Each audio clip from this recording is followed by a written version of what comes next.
நபிகள் நாயகம் ஸல்லல்லாஹு அலைஹி வஸல்லம் அவர்கள் கூறினார்கள்,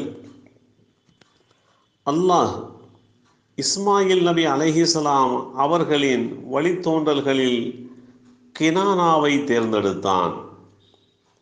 கினானாவின் வழித்தோன்றல்களில் குறைஷியரை தேர்ந்தெடுத்தான்.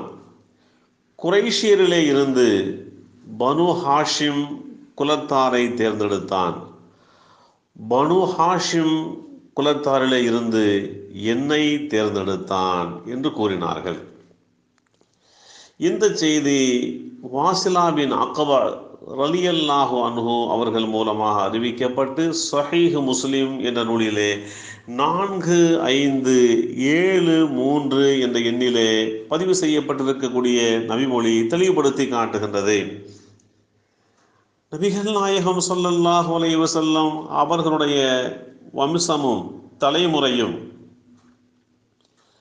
ஒரு அறியப்பட்ட தொடராக ஊர்ஜிதப்படுத்தப்பட்ட விஷயமாக அமையப்பட்டிருக்கின்றது.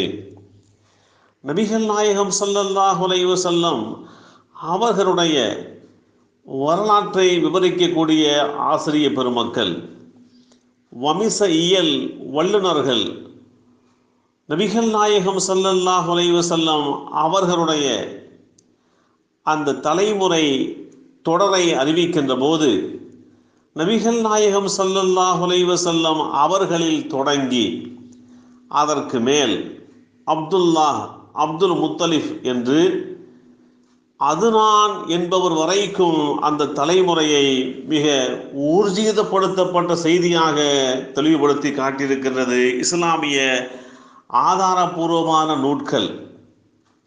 இப்படிப்பட்ட ஒரு சூழ்நிலையிலே உலகத்திலே ஒருவருடைய தலைமுறை 2 3 அறியப்பட்டிருக்கலாம், சிலருக்கு அதைவிட சில கூடுதலாக இருக்கலாம்.